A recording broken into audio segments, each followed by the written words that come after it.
İsrail'in bu konudaki hazırlığına bağlıyoruz. Zaten 7 Ekim 2023'ten bu yana İran'la bir nihai hesaplaşma olacağı belliydi.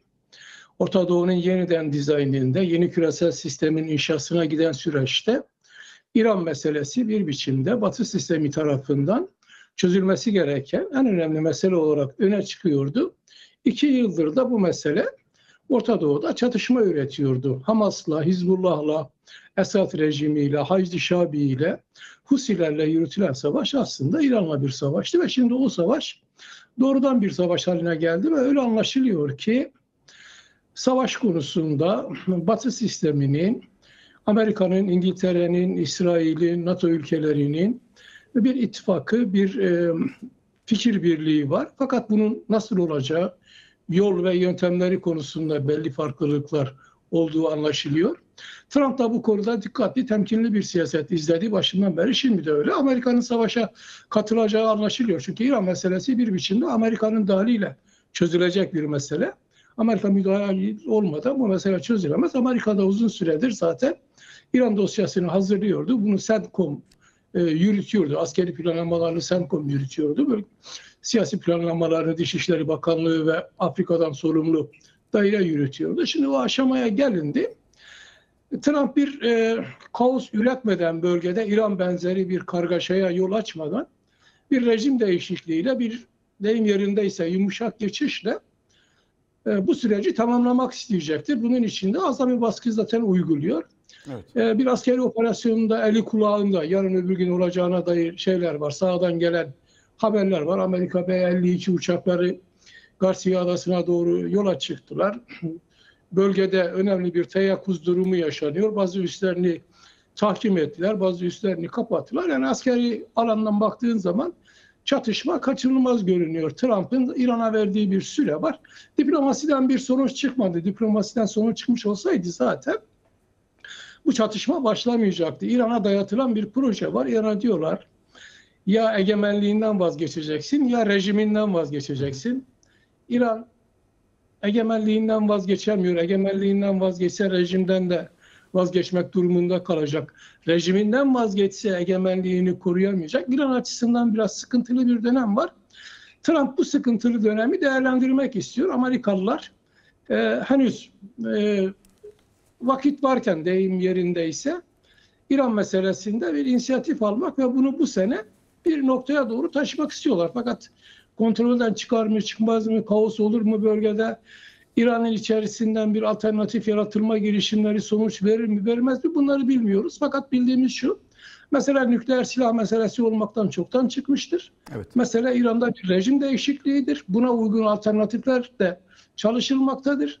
Rejim değişikliğinin nasıl olacağı konusunda işte farklı yol ve yöntemler tartışılmaktadır. Tabii İran'ın içinden de rejim değişikliği konusunda nasıl bir hareketlenme, nasıl bir alternatif ortaya çıkacak o da önümüzdeki haftalarda yaşayabileceğimiz ya da yaşarsak görebileceğimiz sonuçlar olarak ortaya çıkıyor.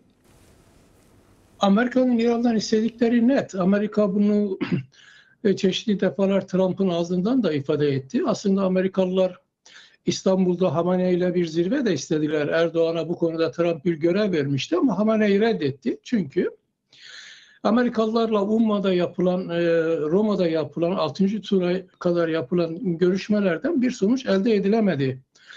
Elde edilemezdi, elde edilmesi mümkün değildi. Aslında taraflar bir parça zaman kazanmak için bu görüşmeleri sürdürdüler.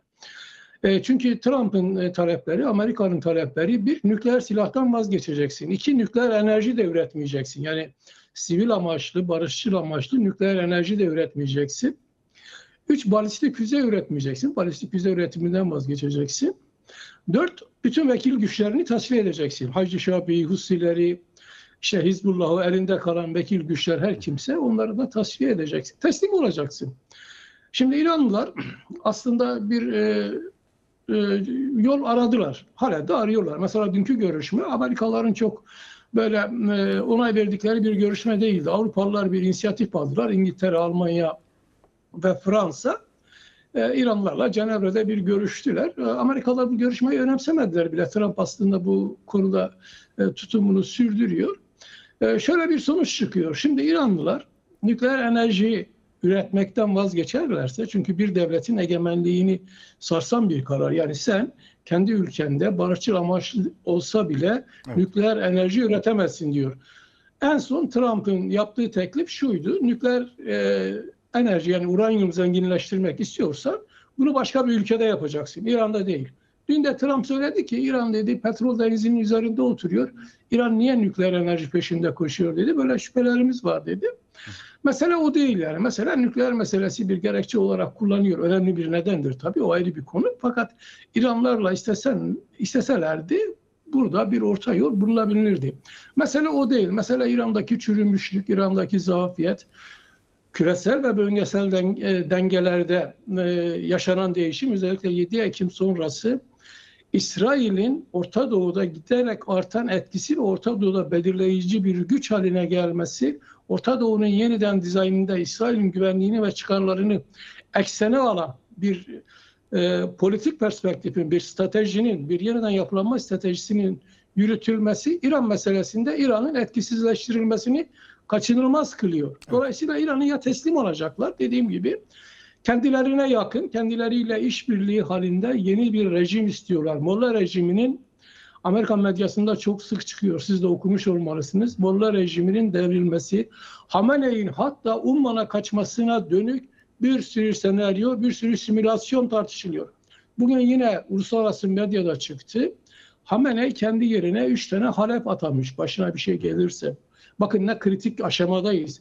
İran başındaki dinin liderini koruyabilme kaygısına kapılmışlar bir ülke. Onların, Molla rejiminin tasfiyesi üzerinden yürütülen bir proje var. Netanyahu bunu çok açık söylüyor zaten. Evet. Avrupalılar çok açıktan söylemeseler de Avrupalıların, Amerikalıların, İsrail'in temel hedefi Batı sistemine, yani Suriye'yi düşürdükleri gibi İran'ı da düşürerek Batı sistemine entegre edecekleri, kendilerinle işbirliği halinde olan bir rejim peşinden koşuyorlar. Bu çok kolay olmayacak ama bundan da vazgeçmeyecekler. Evet. Aslında bunu Suriye'de denediler ve Suriye'nin şu anda durumu da belli, ortada. Bir noktaya kadar da geldiler. Tabii bu savaşların... Suriye'de başardılar ve Suriye'yi 70 yıllık bir aradan sonra, Soğuk Savaş'tan sonra Batı sisteminin içine aldılar. Şimdi Öcalan onların elinde, onların işbirlikçisi birisi. Evet, doğru. Yani şimdi aynı şey, biraz tabii Suriye, İran değil, İran farklı ama yani arzu ettikleri Suriye gibi İran'ı da düşürmek ve buna dönük çok kapsamlı, uzun vadeli bir planlama var. Bundan vazgeçecek gibi görünmüyorlar. Bak, bu süreç burada kalmayacak Mahir. Yani evet, bunun bir orta yolu yok. İran'ın zafer kazanma şansı yok. Fakat İran'ın bir gücü var. Hala uluslararası alanda gücü var, bölgesel gücü var. Harekete geçirebileceği dinamikler var. İran henüz pes etmiş. Çünkü büyük bir zafiyet yaşıyor şu anda. İsrail Hava Kuvvetleri İran hava sahasında önemli bir bölümü ele geçirdiler. Bugün de güneyde Ahvazya bölgesinde artık hava üstünlüğü kuruyorlar. Adım adım İran'ın hava sahasını işgal ediyorlar. Bunun çok ağır sonuçları olur rejim açısından. Eğer siz kendi hava sahanıza sahip çıkamıyorsanız, sizin kendi ülkenizdeki toplumsal dinamikleri, rejimi koruyabilme imkanınız da giderek zayıflar. Evet. Fakat şey çok kapsamlı, yani İran projesi, İran'la ilgili siyasi hedefler çok kapsamlı. Dolayısıyla daha uzun süre İran konuşmaya devam edeceğiz. Evet. Yani tabii devletler açısından bakmak gerekirse, İran'ın geçmişte tehdit ettiği, İran Şii yayılmacılığın tehdit ettiği Araplar bir blok halinde 7 Ekim'den bu yana Amerikan-İsrail siyasetine yakın duruyorlar. Her ne kadar İran'ı açıktan karşılarına almasalar bile zaman zaman şahit de olduk. Bazı sonuçlarını da gördük. Hava sahalarını İran'a, Amerikan uçaklarına, İsrail uçaklarına açıyorlar. Hava sahalarından İran'dan atılan füzelerin engellenmesi konusunda bir takım eylemler içinde bulunuyorlar. Ürdün, Suudi Arabistan, Körfez ülkeleri. Geleneksel, tarihsel rekabetleri var. Dediğim gibi Şii yayılmacılığının İran'ı tehdit ettiği ülkeler. Fakat şimdi İran'ın etkisizleştirilmesinden, İran'ın geri itilmesinden memnun görünüyorlar. Türkiye burada tedirgin tabii. Türkiye bir yandan İran'ın zemin ve güç kaybetmesinden memnun. Çünkü o boşluğu doldurabileceğini düşünüyor. Ki Suriye'de doldurdu. Suriye aslında İran'dan bir anlamda Türkiye'ye de geçti sayılır. Bölgede böyle bir etkinlik savaşı var. Türkiye fakat İran'la bir Batı sistemi arasında, İran'la Amerika arasında ilerideki dönemde bir rejim değişikliği sonrası Şah döneminde olduğu gibi, yani Molla rejimi öncesi, İslam devrimi öncesi iyi ilişkiler kurulabilmesinden çok endişe ediyor. İran'ın Batı sistemiyle bir müttefiklik ilişkisine girmesi Türkiye'nin stratejik önemine indirilmiş ağır bir darbe olacak. Burada aslında öne çıkan bir ülke daha var, Azerbaycan. Çok üzerinde söz edilmiyor. Azeriler İsrail'le bir kader birliği yapmışçasına, bir stratejik işbirliği yapmışçasına İsrail'le birlikte Batı sisteminde yer alıyorlar. Bu Erdoğan rejimini de çok rahatsız ediyor. Erdoğan geçenlerde Aliyev'i davet etti, onu tehdit de etti. Aslında bir parça kamuoyuna da yansıdı.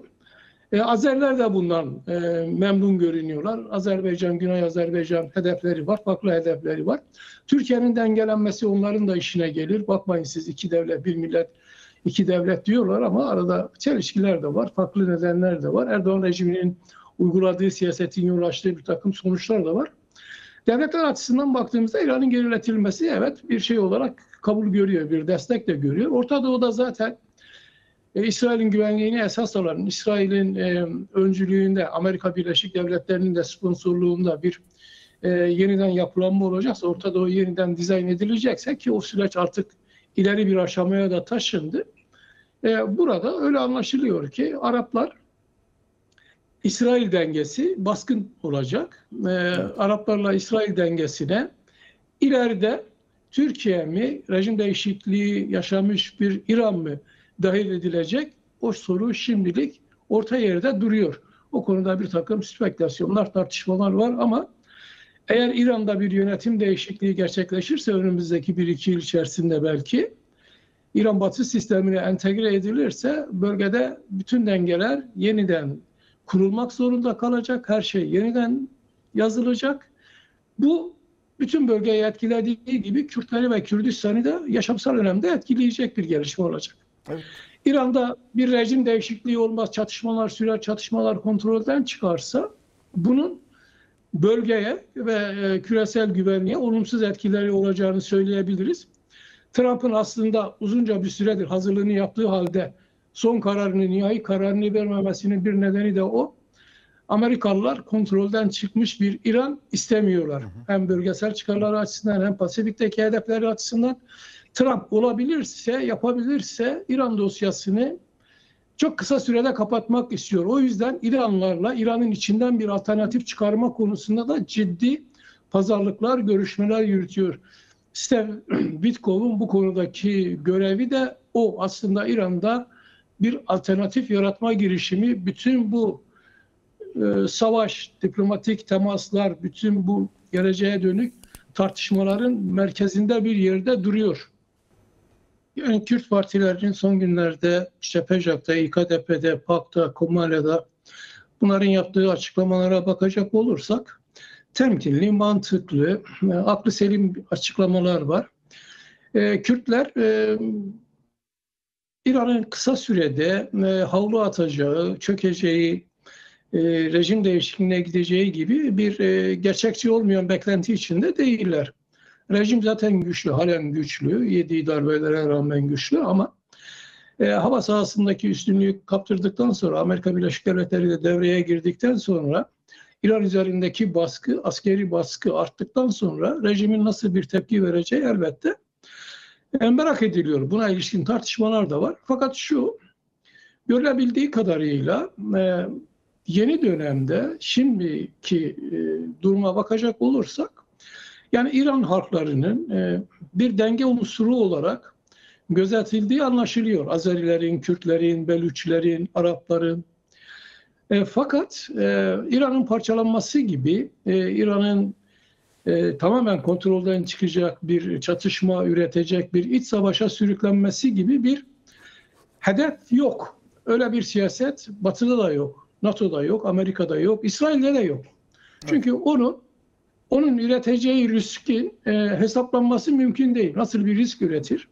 İran'daki çatışma kontrolden çıkar, iç savaş bölgeye yayılırsa bütün bölge ülkeleri bundan ciddi manada etkilenir. Pakistan'a sıçrar, Hindistan'a sıçrar, Türkiye, Irak, Suriye, bölge bayağı bir kontrol edilmekte zorlanan bir çatışmanın içine çekilir ki 3. Dünya Savaşı'nın fitilini de ateşleyebilir. Dolayısıyla şimdilik hedef dediğim gibi İran'da bir rejim değişikliğidir. İran'daki toplumsal dinamikleri de çok fazla ayaklandırmadan, kışkırtmadan, onlara çok fazla böyle yükümlülüklerinin ya da güçlerinin üzerinde bir takım misyonlar yüklenmeden onlarla da bir görüşme trafiği var zaten. Kumara geçenlerde Amerika'da temaslarda bulundu. İran muhalefetiyle görüşülüyor. Fakat şu da tartışılıyor Mahir. Evet. İran'ın yeni genelkurmay başkanı, reformistlerden bir genelkurmay başkanı ve devrim muhafızları ordusundan gelmiyor. Geleneksel İran devleti içerisinde bu siyasi İslam diyeceğimiz ya da Molla rejimi diyebileceğimiz kesimlere mesafeli birisi. Onun üzerinden de yürütülen bir takım tartışmalar var. Reformistler üzerinden yürütülen bir takım tartışmalar var. İran Şah'ın, Devrik Şah'ın oğlu bir baskı unsuru olarak İsrail tarafından, Amerika Birleşik Devletleri tarafından kullanılıyor ama toplumsal bir karşılığı yok. İran'da yeni bir alternatif çıkacaksa toplumsal karşılığı olan, oradaki bütün toplumsal dinamiklerin, Kürtlerin, Azerilerin, Farsların, Beluçilerin, Arapların onayını alabilecek bir alternatif olması gerekiyor. Bunun hazırlanması da zor olacak. Fakat İran'ın da çok güçlü bir devlet geleneği, çok güçlü bir devlet tecrübesi var. İran son aşamada böyle bir hamle yapabilir. Rejimi verip egemenliğini ve siyasi bütünlüğünü koruyabilir. Molla rejimi açısından aslında yolun sonu görünüyor. Yani Molla rejimi açısından işler çok kötü görünüyor. Ama İran'ın toprak bütünlüğü, siyasi egemenliği açısından henüz o aşamada değiliz. Henüz o aşama çok uzak bir aşama. İşte bu kısa erimli aşamada bu önümüzdeki 3-5 ayda bir yıl içerisinde ne olacak? Onları yakından takip etmek gerekiyor. Kürtlerin de temkinli bir politika izlemeleri doğru bir siyasettir. Doğru olan da budur. Zaten İranlılar Kürtlerden tedirginler. İran Dışişleri Bakanı Neçirvan Barzani'yi aradı, tehdit etti. YNK'yi aramışlar, tehdit etmişler. Muhtemelen PKK'yı da aramış, bir şeyler söylemişlerdir. Çünkü Kürtlerden çekindikleri çok anlaşılıyor. Kürtlerin Suriye İç Savaşı'nda olduğu gibi İran'da bir kaos, bir rejim yetersizliği, bir rejim çöküşü yaşanması halinde harekete geçeceklerini herkes biliyor. Çünkü Kürtlerle sorunları var. Kürtlerle sorunlarını çözmediler. Kürtlere zulmettiler. Kürtlerin onlarla bir problemleri var. Dolayısıyla Kürtler de kendi bölgelerinde söz ve karar sahibi olabilmek için harekete geçecekler.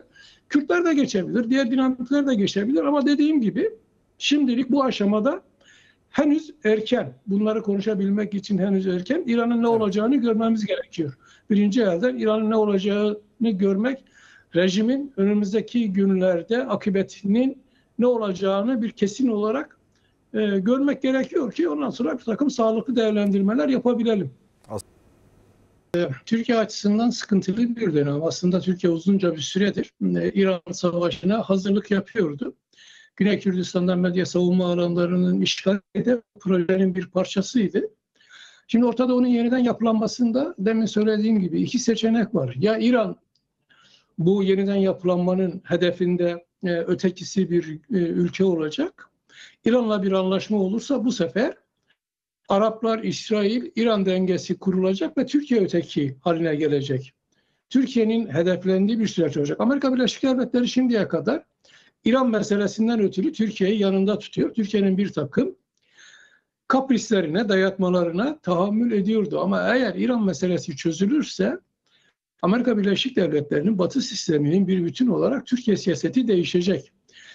İsrail-İran ittifakı dünyada dengeleri değiştirmeye aday da bir gelişme olacaktır. Dolayısıyla Türkiye'nin bundan endişeleri var ve Türkiye bir biçimde İran'a destek olarak aslında bu savaşı sürüncemede bırakarak Rusya'nın Çin'in inisiyatif almasını bekleyerek bir parça farklı bir alana doğru seyrediyor. Fakat çok şanslı olacağını sanmıyorum. Ve İran Savaşı'nın sonuçlarını görmemiz lazım. İran Savaşı'nın sonuçlarını gördükten sonra Türkiye'nin ne olacağını çok daha rahat görmüş olacağız. Fakat Türkiye'de bir tedirginlik var. Türkiye'nin stratejik önemi, jeopolitik çıkarları önemli ölçüde darbelenebilir. Savaş da Türkiye'nin çıkarlarını darbeleyebilir. İttifak da ama ittifakla birlikte farklı bir denklem kurulacağı için daha etkili olacaktır.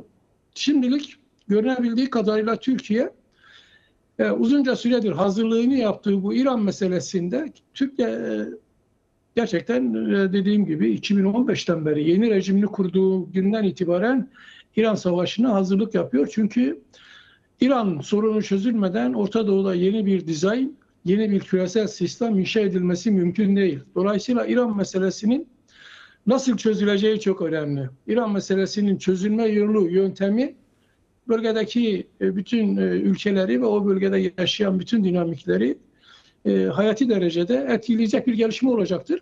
Kürtlerin de buna hazırlıklı olması lazım. Onu demin söyleyemedim. Çok hazırlıklı görünmüyor aslında. Evet. Kürt siyaseti bu 7 Ekim'den sonraki süreç bir biçimde deyim yerinde ise heba edildi. Ama 7 Ekim sonrası ve bugün gelinen aşamalar Kürtlerin kaderini birinci dereceden belirleyen gelişmeler. Dolayısıyla buna uygun bir yeniden yapılanma da kaçınılmazdır. Yeni bir bölge, yeni bir dünya okumaları ve buna uygun yeni bir kurumlaşma, yeni bir yapılanma, yeni bir örgütlenme. Kürtlerin en büyük avantajı sahip oldukları örgütlenmedir. Türkiye'nin de temel hedefi bu örgütlenmeyi dağıtmaktır. Onu da görüyoruz. Yani bu son bir yılda yaşadıklarımız bize bunu da gösteriyor. Dolayısıyla Kürtler kendi örgütlülüklerini genişleterek ulusal birlik perspektifinde ona bir nitelik, ona bir gelecek perspektifi kazandırarak bir üst aşamaya çıkabilirler. Kürtlerin bu süreçte elde edebilecekleri kazanım, geçmişte ağır bedeller ödeyerek elde ettikleri kazanımlar hepsi Kürtlerin ulusal birlik perspektifiyle, ulusal bir stratejiyle ve yeni döneme verecekleri kurumsal bir yanıtla, örgütsel bir yanıtla mümkün olacaktır. Bunun dışında bir ilerleme mümkün değildir Mahir.